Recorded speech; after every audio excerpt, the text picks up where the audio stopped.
আজকে রান্না করে নেব চিংড়ি মাছ দিয়ে পাট শাকের ঝোল। তার জন্য কিন্তু পাট শাকটা ভালোভাবে কুটে ধুয়ে পরিষ্কার করে নিয়েছি, আর পাট শাক কিন্তু এরকম গোটাভাবেই রাখবো। এখন আমি কিভাবে চিংড়ি মাছ দিয়ে পাট শাকটা রান্না করব, মানে ঝোলটা রান্না করব, সেটা আপনারা দেখতে থাকুন। পাট শাকের ঝোলটা রান্না করার জন্য ওভেনে কড়াই বসিয়ে তাতে দিয়ে দিয়েছি কিছুটা পরিমাণে সাদা তেল। তেলটা গরম হয়ে গেছে, তেলের মধ্যে দিয়েছি কিছুটা কালো জিরে ফোড়ন, খুব সামান্য পরিমাণে দিলাম। দিয়ে দিচ্ছি পাকা লঙ্কা, এটা কাঁচা লঙ্কায় পেকে গেছে, যাতে খুব ভালো ফ্লেভার আসে রান্নাটা থেকে। এরকমভাবে ভেজে নিলে কিন্তু সুন্দর একটা যে ফ্লেভার আছে লঙ্কা সেটা ফুটে ওঠে। দিয়ে দিচ্ছি হাফ চামচ হলুদ গুঁড়ো, দিয়ে দেবো বেছে রাখা চিংড়ি মাছ,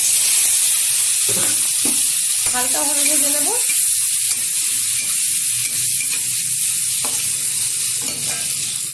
হালকাভাবে চিংড়ি মাছটা ভেজে নিয়েছি। এখন দিয়ে দেবো এখানে ধুয়ে রাখা পাট শাক। এটা কিন্তু একদম টুকরো করিনি, গোটা গোটাই দিলাম। আপনারা যদি টুকরো করতে চান টুকরো করতে পারেন, তবে এরকমভাবে পাট শাকের ঝোলটা খেয়ে থাকে যারা জানে।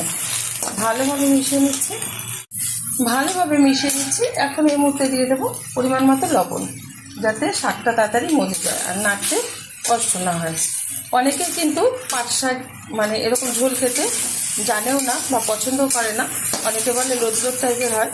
তো একটু ভালোভাবে ভেজে নিলে কিন্তু হয় না অতটা লোদ লোদ, আর খেতে কিন্তু ভীষণ ভালো লাগে। আমি আগে কখনোই খেতাম না, বাড়িতে আমার মা রান্না করে থাকতো, আমার দুই ভাই ভীষণ ভালো খেত, তো আমি এখন ভালোবাসি, আর সেই কারণে এটা ভালো লাগে বলে আর সেটা আপনাদের মাঝখানে শেয়ার করছি।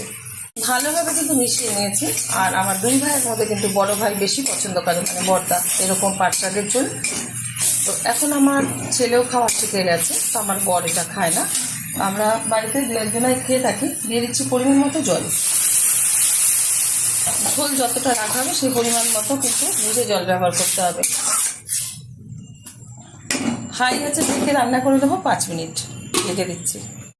ঢাকনাটা তুলে দিচ্ছি। পাট শাকের ঝোলটা কিন্তু খুব সুন্দরভাবে হয়ে গেছে। নামিয়ে গরম গরম ভাতের সাথে সার্ভ করবো, আপনারা অবশ্যই ট্রাই করবেন।